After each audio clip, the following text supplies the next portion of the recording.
Créer une charte graphique professionnelle, ça peut vite prendre des dizaines d'heures. C'est pour ça que j'ai décidé de créer ce template pour permettre aux créatifs, aux freelances, aux étudiants d'avoir un document hyper complet et facilement déclinable pour tous leurs projets pro. Et d'ailleurs, merci beaucoup d'avoir acheté ce template. Moi, c'est Émilie, je suis graphiste, DA, illustratrice en freelance depuis 2019 et j'utilise ce document tous les jours avec mes clients depuis des années, donc j'ai pu le perfectionner. Dans cette vidéo, je vais te montrer comment customiser ce document pas à pas afin de pouvoir adapter cette charte graphique à tous tes projets de branding. C'est parti. Alors bienvenue sur le document de la charte graphique. Donc là, tu es sur InDesign. Donc, on va commencer tout de suite la personnalisation de ton document. Donc pour commencer, on va changer les couleurs. Donc comme tu peux le voir, il y a une palette de couleurs qui est associée à ce document. Donc pour la personnaliser et pour intégrer les couleurs de ton projet, tu vas dans Fenêtre, Couleurs, Nuancier. Donc là, tu as toutes les couleurs qui sont répertoriées, les principales, les neutres, secondaires. Donc par exemple, si tu veux mettre la couleur principale de ton projet, qui ici est le bleu, tu vas la remplacer. Tu double-cliques sur Principal. Tu as ici le code hexadécimal que tu peux modifier. Ok. Wouh, ça fait mal aux yeux. Et là, comme tu peux le voir, ça s'est mis à jour sur absolument tout le document. Ensuite, pour les typographies, tu vas dans Fenêtre, Style, Style de caractère. Et là, tu vas retrouver toute la hiérarchie typographique. Donc, ça s'appelle un font system. Dans ce font system, tu as tous les titres, les sous-titres, le body. Body, c'est texte courant. Par exemple, mettons que tu veux modifier les titres de section. Tu double-cliques. Tu vas dans format de caractère de base et là, ici, famille de police, tu mets la police de ton projet. Par exemple, Gotham. Tu peux également modifier le titre. Ok.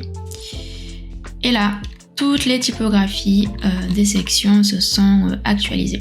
Ensuite, pour actualiser les logos, donc comme tu peux le voir ici, il y a différents logos. Tu vas dans Fenêtre, Liens. Et ici, tu vas retrouver tous les éléments visuels qui ont été importés dans ton document. Tu cliques sur le logo primaire, tu le sélectionnes et tu cliques ensuite sur le petit crayon Modifier l'original. Va t'ouvrir une fenêtre Illustrator. Donc ici, tu as l'ancien logo qu'il faut que tu supprimes. Tu importes ton nouveau logo. C'est mieux si c'est du vectoriel, donc SVG ou Illustrator, fichier enregistré. Et ici, tu vois, il y a un petit triangle qui est apparu. Tu double-cliques dessus. Hop, ça t'a actualisé tout ton logo sur tout le document. Donc c'est possible qu'il faille que tu redimensionnes un petit peu. Donc ça, c'est pas gênant. Il faut juste étirer, hop, l'encadré bleu. Aussi, un dernier petit tips, comme tu peux le voir ici, il y a des éléments qui sont dans le gabarit que tu ne peux pas changer directement là sur ton plan de travail sur tes pages. Donc il faut que tu ailles dans Page, Fenêtre, Page. Là, dans A, Gabarit, tu double-cliques dessus.